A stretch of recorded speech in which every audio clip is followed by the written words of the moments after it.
करूंगी ना।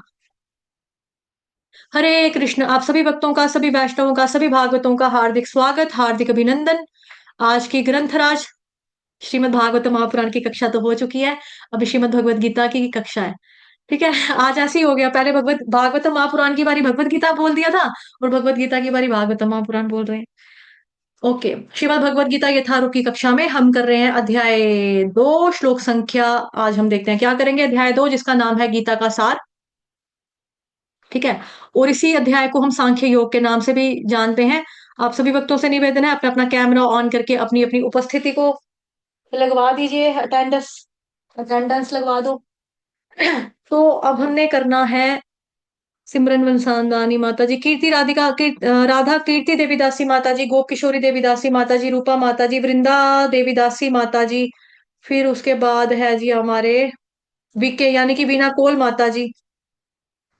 ठीक है, वीना कोल माता जी और रूपा माता जी, मायापुर देवी दासी माता जी। ठीक है, और भी बहुत सारे डिवोटीज जिन्होंने अपना कैमरा ऑन नहीं किया है, वो भक्तजन। अभी हम देखते हैं श्लोक कौन सा है आज हमारे खाते। आज हमारे खाते में है श्लोक नंबर हम्म श्रीमद् भगवत गीता यथारूप की जय। श्रीमद् भगवत गीता अध्याय 2 गीता का सार या फिर सांख्य योग, श्लोक संख्या 48 48 बोलते हैं ना हिंदी में। श्रीमद् भगवत गीता यथारूप, Shrimad Bhagavad Gita as it is, chapter number 2 verse number 48। योगस्थ कुरु कर्माणि संगं त्यक्त्वा धनञ्जय, सिद्धय सिद्धयो स्म समो भूत्वा समत्वं योग उच्यते। नीति त्यागी माता जी गाइए। योगस्थकुरु कर्माणि संगं त्यक्त्वा धनञ्जय, सिद्ध्य सिद्ध्यो समो भूत्वा समत्वं योग उच्यते। दीदी सिद्धय में जो धनुष का ये पूरा है ना यहाँ पे? हाँ, नहीं नहीं, आधा है सिद्धय आधा है आधा, ना ना ना, आधा आधा है ही है। आधा है। आधा है क्योंकि सिद्ध्य यह यहाँ पे अंदर घुसा हुआ सिद्ध्यो, ना इसके, आधा है। हाँ हम्म, आधा ही है। हाँ, सिद्धियो सिद्ध्य सिद्धियो। सिद्ध्यो समो भूत्वा समत्वं योग उच्यते। हाँ जी, धन्यवाद। हरे कृष्ण। आप सभी भक्तों की बारी है, आप सभी बच्चों का टर्न, गाइए। योग योगस्थ कुरु कर्माणि सङ्गं त्वा धनञ्जय, सिद्धय सिद्धयो भूत्वा समत्वं भूत्वा समत्वं योग उच्यते। त्वं योग उच्यते। हरि बोल। अब आप एक चीज देख लेंगे, फिर वैसे मौका मिलेगा बता दूंगी मैं दोबारा, लेकिन यहाँ पर अच्छे से देख लो इसको। ये देखो, ये स छोटी की मात्रा, द धनुष का, सॉरी द दबात वाला, फिर द धनुष का जो है ना वो आधा है। उसके आधे की पहचान क्या है? क्योंकि जो य है ना, ये य आप देखो द के अंदर घुसा हुआ है। अदरवाइज जो हमारा य होता है वो कैसे होता है, य ऐसे होता है, पूरा य हमारा ऐसे हम लिखते हैं, पूरा य। ठीक है। या फिर य के नीचे हम वो लगा देते हैं हलंत का निशान, वो भी आपका आधा य माना जाएगा। लेकिन यहाँ पे ये जो है ध, इससे पहले वाला जो ध है ना आपका, अगर वो भी आधा है और द दवाद वाला वो भी आधा है, तो यह आपका घुसा हुआ है इसके अंदर। तो दैट मीन्स कि ये यहाँ पे जो ध है ना, इससे पहले वाला यानी कि य से पहले जो आपका वर्ण आया वो भी आधा है। क्लियर हो गया, समझ में आ गया ना? हरे कृष्ण। 100%। हम्म एक माइनस करना पड़ेगा, ठीक है। अनुवाद और तात्पर्य जगत गुरु शील प्रभुपाद द्वारा शील प्रभुपाद की जय। हे अर्जुन, जय अथवा पराजय की समस्त आसक्ति त्याग कर समभाव से अपना कर्म करो, ऐसी समता योग कहलाती है। तात्पर्य जगत गुरु शील प्रभुपाद द्वारा शील प्रभुपाद की जय। कृष्ण अर्जुन से कहते हैं कि वह योग में स्थित होकर कर्म करे। और योग है क्या? योग है क्या? योग का अर्थ है सदैव चंचल रहने वाली इंद्रियों को वश में रखते हुए परम तत्व में मन को एकाग्र करना। और परम तत्व कौन है? भगवान ही परम तत्व है। और चूंकि वे स्वयं अर्जुन को युद्ध करने के लिए कह रहे हैं, अतः अर्जुन को युद्ध के फल से कोई सरोकार नहीं है। जय या पराजय कृष्ण के लिए विचारणीय है। अर्जुन को तो बस कृष्ण के निर्देशा के अनुसार ही कर्म करना है। कृष्ण के निर्देश का पालन ही वास्तविक योग है, और इसका अभ्यास कृष्ण भावनामृत नामक विधि द्वारा किया जाता है। एकमात्र कृष्ण भावनामृत के माध्यम से ही स्वामित्व भाव का परित्याग किया जा सकता है। इसके लिए उसे कृष्ण का दास या उनके दासों का दास बनना पड़ता है। कृष्ण भावनामृत में है ना, गोपीर भट्टो पद कमली और दासा दासा दासा दासा अनुदास। और आज भी अभी हमने जो भागवतम महापुराण की कथा में एक उदाहरण के रूप में चित्र ना व्रतासुर देखा, वो जो था आपका असुर, वो भी जब असुर बन जाता है वो भगवान जी से क्या प्रार्थना करता है? मुझे वहां पे रखना जहां पे भक्त हो, भक्तों का संग हो, जहां पे आपके दास हो या फिर उनके दास हो, है ना, वही पढ़ा ना। यहाँ पर भी क्या बताया जा रहा है? एकमात्र कृष्ण भावनामृत के माध्यम से ही स्वामित्व भाव का परित्याग किया जा सकता है। इसके लिए उसे कृष्ण का दास या उनके दासों का दास बनना होता है। कृष्ण भावनामृत में कर्म करने की यही एक विधि है जिससे योग में स्थित होकर कर्म किया जा सकता है। ओके। अर्जुन क्षत्रिय है, अतः वह वर्णाश्रम धर्म का अनुयायी है। हरे कृष्ण, क्या नाम है इसका? भामिनी ताईदास प्रभु, ये वाला पैरा पढ़ना, 1 मिनट पढ़ना, मैं आई। हाँ जी। अर्जुन क्षत्रिय है, अतः वह वर्णाश्रम धर्म का अनुयायी है। विष्णु पुराण में कहा गया है कि वर्णाश्रम धर्म का एकमात्र उद्देश्य विष्णु को प्रसन्न करना है। सांसारिक नियम है कि लोग पहले अपनी तुष्टि करते हैं, किंतु यहाँ तो अपने को तुष्ट ना करके श्री कृष्ण को तुष्ट करना है। अतः कृष्ण को तुष्ट किए बिना कोई वर्णाश्रम धर्म का पालन कर भी नहीं सकता। यहाँ पर परोक्ष रूप से अर्जुन को कृष्ण द्वारा बताई गई विधि के अनुसार कर्म करने का आदेश है।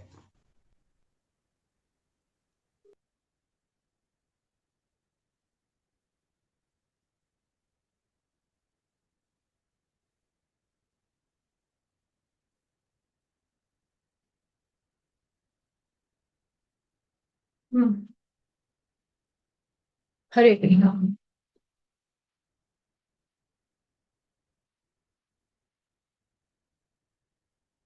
योगस्थः कुरु कर्माणि संगं त्यक्त्वा धनञ्जय, सिद्ध्य सिद्ध्यो समो भूत्वा समत्वं योग उच्यते। हे अर्जुन, जय तथा सॉरी अथवा पराजय की समस्त आसक्ति त्याग कर संभाव से अपना कर्म करो। संभाव से कैसे कर्म करने के लिए बोल रहे हैं भगवान यहाँ पर? उसको संभाव से। और साथ ही क्या बोल रहे हैं? जय अथवा पराजय, यानी कि फेलियर और सक्सेस की, सफलता विफलता की चिंता हमको नहीं करनी। हमको चिंता नहीं करनी। इसके उदाहरण आपको देंगे अभी। तो अभी ये जो श्लोक है यहाँ पर, पहले इस पे जाएंगे। योगस्थ गुरु कर्माणि, इसका क्या मतलब है? योग में स्थित होकर। भगवान कह रहे हैं समता से कर्म करो, है ना। ये देखो यहाँ पे क्या लिखा, संभाव, समता, संभाव से कर्म करो, अपना कर्म करो। तो कर्म पूरा होगा, यानी कि कर्म में हमको सक्सेस मिला या हम फेल हो गए उस कर्म को करने के लिए, इसकी चिंता आपने नहीं करनी है। कर्म पूरा हुआ या नहीं हुआ, हम पास हुए पेपर में या फेल हो गए, उसका फल अनुकूल भी हो सकता है, प्रतिकूल भी हो सकता है। इसके बारे में हमने लास्ट श्लोक में चर्चा की थी। कर्म करने से आपको रिस्पेक्ट भी मिल सकती है समाज में, आपकी बदनामी भी हो सकती है ना। कई बार होता है कि हम अपनी तरफ से इतना अच्छा करते हैं, लेकिन फिर क्या कहते हैं, दुनिया कहती है ना, आजकल तो भलाई का जमाना ही नहीं है, मैं तो उसके भले के लिए कर रहा था, मैं तो अच्छा कर रहा था, आजकल तो भलाई का जमाना ही रहा, देखो इसने, मैंने इसके लिए क्या क्या किया, ये सब देखो मेरे लिए क्या, मेरे साथ क्या कर दिया, मेरे को ही फंसा दिया, मेरा ही नाम दे दिया आके जाकर, इसने किया, मैंने क्या किया था, मैं तो उसकी मदद कर रहा था। तो कई बार क्या होता है, इस मामले में हमें प्रेज भी, अप्रिशिएट भी करती है दुनिया, और कभी कभी हमारा निरादर भी करती है, तिरस्कार भी करती है दुनिया। यानी कि यश अपयश, लाभ हानि, मान सम्मान, अपमान, इन द्वंद्वों से हमको मुक्त होना है। भगवान ने पहले भी हमको बात बोली है, अभी भी भगवान हमको कह रहे हैं कि इन जो ये द्वंद्व है ना, इनको छोड़ दो और समभाव से अपना जो कर्म है, ड्यूटी जो है वो आप करो। पर परिणाम में आपके साथ क्या होगा? आपकी कोई रिस्पेक्ट करेगा या आपको डिसरिस्पेक्ट करेगा, आपको अप्रिशिएट करेगा या आपकी निंदा बुराई करेगा। आपको फल जो है वो आपको अच्छा मिल गया या बुरा मिल गया, है ना, अनुकूल फल मिला या प्रतिकूल मिला, फेल हुए पास हुए, इसकी कोई चिंता आपने नहीं करनी है। संभाव रहना ही समता है। समता प्राप्त होने पर क्या होगा? कर्मफल की प्राप्ति में आसक्ति अथवा अप्राप्ति से शोक में, इन दोनों में से जो एक रहता है वो योगी कहलाता है। आप फेल हुए, आप पास हुए, जिससे इन चीजों को किसी को फर्क अगर नहीं पड़ा, जिसको फर्क नहीं पड़ा वो बोला जाएगा कि वो योगी है। और ऐसे प्रोसेस को बोला जाता है समता योग। इसको बोला जाता है समता योग। समता मतलब बराबर का, योग मतलब भगवान जी के साथ कनेक्ट होना, इसके थ्रू कनेक्ट हो रहा है। कैसे कनेक्ट हो रहा है ऐसा व्यक्ति भगवान जी के थ्रू? उसको पास की, फेल की, लाभ की, हानि की, जय की, पराजय की, अच्छाई की, बुराई की, निरादर की, प्रशंसा की, निंदा की, आदर निरादर, उसको फर्क नहीं पड़ रहा। और ना तो उसको जय से आसक्ति है, ना ही उसको प्रशंसा से आसक्ति है, ना ही उसको आदर से आसक्ति है, ना ही उसको पास से आसक्ति है, और ना ही उसको फेल से शौक होता है, ना ही उसको कोई चीज अगर मिल गई उससे शौक होता है, ना ही उसको कोई चीज अगर नहीं मिली उससे दुख नहीं होता, ना ही उसकी कोई बुराई कर रहा है उससे दुख नहीं होता, अगर उसको डिसरिस्पेक्ट किया जा रहा है, निरादर किया जा रहा है, उससे उसको दुख नहीं होता। इन दोनों में जो समता रहता है, समता से रहता है, समभाव रहता है, उसी को बोला जाता है योगी। और इसका नाम क्या है? समता योग कहलाता है। ये प्रोसेस क्या कहलाता है? समता योग कहलाता है। क्लियर हुआ इतना? योग का मतलब क्या हुआ? अब हमारा मन क्या है? चंचल है।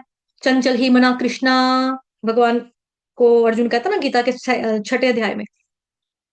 तो अपने चंचल मन को वश में रखते हुए हमको सम यानी कि न्यूट्रल बैलेंस रहते हुए श्री कृष्ण की भक्ति में अपने आप को लगाना, एकाग्र करना। दूसरे वर्ड्स में क्या है? जैसा कृष्ण भगवान कह रहे हैं वैसा करो। ये देखो, योग का अर्थ है सदैव चंचल रहने वाली इंद्रियों को वश में रखते हुए मन को भगवान में एकाग्र करना। परम तत्व कौन है? भगवान कृष्ण जो है। इसलिए वो क्या कह रहे हैं? अर्जुन को कह रहे हैं युद्ध करो। तो हमें क्या करना है? अर्जुन को तो बस कृष्ण के निर्देशानुसार ही कर्म करना है। तो कृष्ण के निर्देश का पालन करना ही क्या है? वास्तविक योग कहलाता है। तो यहां पर कृष्ण भगवान अर्जुन को कह रहे हैं आसक्ति छोड़ दे। सिद्धि अथवा असिद्धि मतलब युद्ध में तुम जीतोगे या तुम हारोगे, इतने लोग मर जाएंगे या मेरे वाले मरेंगे, उनके वाले मरेंगे, दोनों मरेंगे, जनसंहार होगा या नहीं होगा, इन सबके प्रति क्या करो? समान रहकर युद्ध करो। यही तेरे लिए योग है, क्योंकि तुम एक क्षत्रिय हो। क्षत्रिय का धर्म है कि युद्ध उसके सामने क्या है? समक्ष के मतलब युद्ध में खड़ा होना। अगर उसको किसी ने ललकारा है, चुनौती दिया, तो जाकर लड़ाई करे। युद्ध करना ही पड़ेगा। वह युद्ध से भाग नहीं सकता। यही तेरे लिए क्या है? यही तुम्हारे लिए योग है। यही तुम्हारे लिए योग है। अब हमें क्या करना है? जैसे भगवान ने यहाँ पर बोल दिया ना, सफलता और विफलता की चिंता नहीं करनी है। सफलता की और विफलता की चिंता नहीं करनी, भगवान कृष्ण ने यहाँ पर बोल दिया। हमारे पास शास्त्रों से यहाँ पे उदाहरण है कि हम कई बार करते हैं ना कोई चीज, हमें पास और फेल की बड़ी टेंशन होती है। मैंने पढ़ा, मैं फेल हो गया, अब मैं सुसाइड कर लूंगा, दीवार के ऊपर लिख देंगे आई क्विट और फांसी लगा लेंगे। आज आजकल करती है ना जनरेशन ऐसी, दुखदाई बात है लेकिन करती है ना दुनिया ऐसी। फेल हो गए तो चलो मर जाएंगे। पेपर चेक करने वाले से भी तो गलती हो सकती है ना, कुछ भी हो सकता है। तो पास और फेल, लाभ और हानि, जय और पराजय, यश और अपयश, ये चीजें हमें इंसान को इस दुनिया में आकर भोगनी पड़ती है, मतलब लेनी पड़ती है। कभी आपको सम्मान मिलेगा, कभी आपकी बुराई की जाएगी। निंदा हर एक की होती है। चुगली कह लो, निंदा कह लो, बदखोइयां कह लो, बदनामी कह लो, हर एक इंसान के बारे में कुछ ना कोई व्यक्ति बोलता ही बोलता है। कोई ना कोई व्यक्ति कुछ ना कुछ बोलता ही बोलता है। सारी उंगलियां समान नहीं होती ना किसी की भी। नरेंद्र मोदी के लिए कई लोग उसके खिलाफ हैं, कई लोग उसके साथ हैं। कई लोग महात्मा गांधी को गालियां निकालते हैं आज भी, कई लोग कहते हैं नहीं वो महात्मा था, कई लोग ऐसा कहते हैं। तो हमें इसके बारे में बिल्कुल सफलता विफलता, सफल हुए असफल हुए, पास हुए फेल हुए, लाभ हुआ हानि हुआ, प्रॉफिट हुआ लॉस हुआ, जय हुआ पराजय हुआ, यश मिला अपयश मिला, सम्मान मिला अपमान हुआ, आदर हुआ निरादर हुआ, प्रशंसा की निंदा की, चुगली की बुराई की, प्रेस की, इनकी हमको फर्क नहीं हमें लेना है। और भगवान यहाँ पर क्या बता रहे हैं कि भगवान के लिए कर्म करो, कृष्ण के लिए कर्म करना चाहिए, चाहे पास हो या फेल हो, कृष्ण के लिए कर्म करो, यानी भगवान के लिए कर्म करो। तो भगवान के लिए कर्म अगर किसी ने किया है तो उसका उदाहरण हमारे रामायण में से आता है जटायु का। जटायु था, जटायु ने क्या किया, जटायु बेचारा बुढ़ा था, है ना, बूढ़ा बर्ड पक्षी था। जब उसने देखा कि सीता मैया का हरण हो रहा है, सीता मैया को चोरी करके लेकर जा रहा है रावण, अपना उसके अंदर ताकत भी नहीं थी, सीता माता क्या करिए, चूड़ियां खोल खोल के, कान के टापस, ये बालियां खोल खोल के, गले का हार खोल खोल के, जो भी उसकी आभूषण वगैरह थे उनको खोल खोल के वो फेंकती जा रही थी और चिल्लाती जा रही थी, मेरी मदद करो, मेरी मदद करो, मेरी मदद करो, कोई है, बचाओ, ये मेरा अपहरण करके लेके जा रहा है, बचाओ, ऐसे करके चूड़ियां खोल खोल के एक एक करके फेंक रही है। क्यों? ताकि कोई उनको ढूंढता हुआ है तो उनको पता लगे ये जेवर यहाँ पर पड़े हैं, इस रास्ते से वो गए हैं। ऐसे में जो बर्ड पक्षी जुटायु होता है वो सुनता है, वो बूढ़ा होता है, बड़ा बूढ़ा होता है, सीता मेरी पुत्री मैं आ रहा हूँ, सीता मेरी पुत्री मैं आ रहा हूँ, सीता पुत्री मैं आ रहा हूँ, ऐसे ऐसे करके उड़ता उड़ता जाता है। अब रावण क्या करता है, अपना खड़ग लेता है, उसके पंख काट देता है बेचारे के, जटायु के। जटायु गिर पड़ता है नीचे जमीन पर, है ना, गिर पड़ता है, लहू लुहान, खून खून हो जाता है। अब सोचने की बात है, दुनिया सोचेगी वो तो बुढ़ा था, और एक उसका उड़न खटोले के ऊपर वो राक्षस लेके जा रहा है, रावण लेके जा रहा है, उसके साथ क्या मुकाबला कर सकता है ये बर्ड, देखो इसको, पक्षी इतना सा, क्या क्या मुकाबला था इसका, और था भी बुढ़ा, बुढ़े में कितनी ताकत होती है, ऐसे ही मरो गया बेचारा। लेकिन देखो जब वो जब उसके पर काटते हैं वो बेचारा ना, राम राम राम ऐसे ऐसे कह के ना वो पुकार रहा होता है। और लक्ष्मण भैया और राम भगवान जो होते हैं वो उस वक्त ढूंढ रहे होते हैं, सीता मैया किधर गई, सीता मैया किधर गई। उधर उनको एक उनकी कराने की आवाज आती है। लक्ष्मण कहते हैं कि हो सकता है ये कोई मायावी कुछ हो, मैं इसको मार देता हूँ। तो भगवान राम कहते हैं नहीं, इसको नहीं मार, रुक जा। फिर उसको पूछते हैं आप कौन हो, वो पूरा बताते हैं कि ऐसे ऐसे। तो भगवान कृष्ण उसको अपनी गोद में लिटाते हैं और उसका संस्कार करते हैं। फेल हो गया वो, लेकिन भगवान के लिए कर्म कर रहा था ना, भगवान की सेवा के लिए कर रहा था ना, सीता मैया की रक्षा कर रहा था, भगवान जी की पत्नी के लिए, धर्म पत्नी के लिए वो गया लड़ने के लिए। अंदर ताकत भी नहीं है, बुढ़ापा है, शक्ति भी नहीं है, बल भी नहीं है, सामर्थ्य भी नहीं है, लेकिन फिर भी मुकाबला करने की कोशिश तो की, प्रयास तो किया। फेल हुआ, सफल नहीं हुआ, फेल हुआ, लेकिन क्या मिला, भगवान राम के, उस राम की गोद मिली। गोद में लेटे हुए भगवान राम उसके सिर के ऊपर इस तरह से हाथ फेर रहे हैं, और वो राम राम राम कर रहा है, भगवान उसके सिर पे इस तरह से हाथ फेर रहे हैं, और राम राम कहते कहते उसने अपना प्राण त्यागा, भगवान कृष्ण की, राम की गोद में त्यागा, भगवान राम को देखते हुए त्यागा। तो कहाँ गया वो, भगवत धाम में गया ना, गया ना भगवत धाम में। तो तभी यहां पर बताया जा रहा है कि पास हो जाए कोई या फेल हो जाए कोई, उसकी परवाह हमको नहीं करनी है, हमको तो कृष्ण के लिए कर्म करना है। जैसे बुक डिस्ट्रीब्यूशन होती है, बुक डिस्ट्रीब्यूशन में क्या होता है, हम लोगों को कई बार कहेंगे अरे जाना आगे है, ले है हमारे पास भगवत गीता, चलना आगे। हमें कई बार इस तरह से बोल दिया जाएगा। कभी कभी बोलेंगे अच्छा भगवत गीता ले लो, हरी बोल, बहुत अच्छा काम कर रहे हो, बहुत अच्छा काम कर रहे हो, आप ये ले लो, एक्स्ट्रा ले लो, मंदिर में दे देना मेरी तरफ से, या कोई गरीब बच्चा होगा मेरी तरफ से उसको एक गीता मैं स्पॉन्सर कर देती हूँ, हरी बोल। कहीं होंगे अरे तुम लोगों ने धंधा बना के रखा हुआ है, उठ जाते हो सुबह सुबह, आ जाते हो यहाँ पर सड़कों के ऊपर बेल लेने कम में, मोए साले है, टिंड करवाई हुई है, गंजे गंजे बने हुए हैं, हरे कृष्णा हरे रामा, चलो चलो चलो भगवान को सड़क के ऊपर लेकर आए। बिजनेस करते हो आप लोग भगवान के नाम का, कोई आपको बदखोइयां करेगा, कोई आपको गालियां देगा, लेकिन आप कृष्ण के लिए कर रहे हो काम, कृष्ण के लिए कर रहे हैं ना हम, तो हमें उसमें क्या करना है, हमें बुरा नहीं मनाना। वही चीज हमें बताई जा रही, कृष्ण के लिए कर्म करो, चाहे आप पास हुए चाहे आप फेल हुए। शाम को आपको मंदिर वाले पूछेंगे हाँ जी कितना करके आए हो बुक डिस्ट्रीब्यूशन, 108, हरी बोल। आपने कितने की? मैंने एक भी नहीं की, कोई मेरे पास नहीं आया, एक इंसान बड़ी मुश्किल से मैंने कन्विंस करने की ट्राई की, वो भी मुझे गालियां देके चला गया। वो कहेगा कोई बात नहीं, आपने भगवान के लिए कर्म किया ना, कोई बात नहीं, पास हुए फेल हुए कोई बात नहीं, अगली बार प्रभु जी अच्छे से प्रयास करना, इन प्रभु जी के साथ जाओ, ये अच्छी बुक डिस्ट्रीब्यूशन करते हैं, लेके जाना इनको अपने साथ, इनको थोड़ा सिखाओ, मोटिवेट कैसे करना है, कैसे बात करनी, हाँ ठीक है ठीक है, उसका हो जाएगा। तो पास हुए कृष्ण के लिए या फेल हुए वो चिंता करना जो है हमारा काम नहीं है। उदाहरण हमने यहाँ पर किसका देखा, जटायु को देखा। अब अर्जुन ने 18 दिन बहुत ही सुंदरता से, दक्षता के साथ, वीरता के साथ अपने ऐश्वर्य को दिखाया और विजयी हुए। उनको भगवान की कृपा प्राप्त हुई क्या? बिल्कुल प्राप्त हुई। जो सफल होता है, लेकिन भगवान की प्रसन्नता के लिए कार्य किया था उसने, तो अर्जुन सफल भी हुआ और भगवान का, कृष्ण का कहना भी माना, उनको कृपा भी मिली। उनका कार्य भक्ति में काउंट हुआ या नहीं हुआ? बिल्कुल भक्ति वाला काउंट हुआ, क्योंकि यही तो पढ़ा हमने नीचे, कृष्ण के लिए कर्म करो, कृष्ण ही तो कह रहे हैं उसको करने के लिए, क्योंकि भगवान स्वयं, चूंकि वे किसके लिए बोला, कृष्ण के लिए कहा है। कृष्ण खुद अर्जुन को युद्ध करने के लिए कह रहे हैं, तो अर्जुन को युद्ध के फल से कोई सरोकार नहीं है, यानी कि युद्ध हारेगा या जीतेगा उससे अर्जुन का कोई लेना देना नहीं है, उसको सिर्फ मानना है कृष्ण ने बोला तो मैंने भी करना है। विफलता भी अगर देखी जाए तो उसमें भी भगवान की कृपा मिलती है, जैसे जटायु को कृपा मिली राम की, लक्ष्मण भी जटायु को सहलाते हैं, भगवान राम कहते हैं बैठ इधर और इसको बेचारे को पैम्पर करो थोड़ा सा, मतलब उसके बालों को उसके सिर को सहलाने लगते हैं, क्योंकि जटायु वैसे तो बूढ़े थे, लेकिन रावण जब सीता माता का हरण करके लेकर जा रहा था तो उन्होंने रक्षा की, है ना, रक्षा की। तो ऐसा नहीं है कि भगवान जी के लिए अगर हम कोशिश करें कोई पास होगा फेल होगा तो नहीं मिलेगा, पास हो या फेल हुए भगवान के लिए हमने कर्म किया है तो हमें वो माना ही जाएगा, हमारा भक्ति में काउंट होगा ही होगा। रिजल्ट हमारे लिए इंपॉर्टेंट नहीं है कि रिजल्ट क्या निकलता है, हम कार्य करते हैं भगवान की सेवा में, that is most important actually.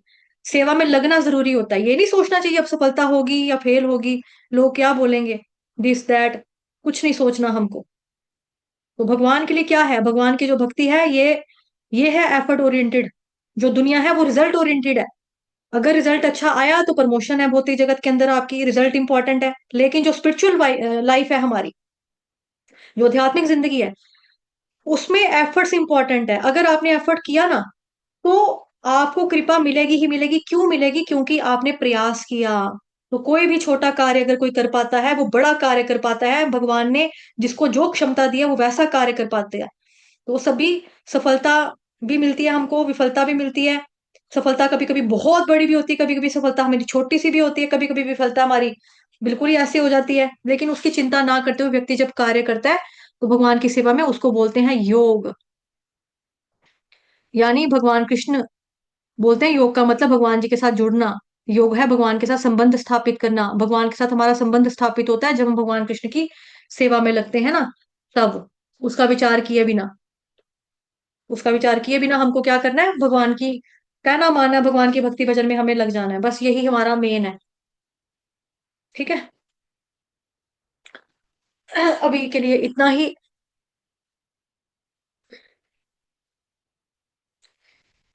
वाञ्छाकल्पतरुभ्यश्च कृपा सिन्धुभयेव च पतितनां पावनेभ्यो वैष्णवेभ्यो नमो नमः। अनंत कोटि वैष्णव वृंद की जय, जगत गुरु शील प्रभुपाद की जय, श्री कृष्ण चंद्र भगवान की जय, श्रीमद् भगवद गीता यथारूप की जय, आज के आनंद की जय, आप सभी भक्तजन जय जय। जय हरे कृष्ण कृष्ण हरे कृष्ण कृष्णा हरे हरे, हरे राम हरे राम हरे राम राम हरे राम। राम राम राम हरे राम हरे हरे हरे कृष्ण कृष्ण हरे हरे हरे राम राम राम हरे हरे।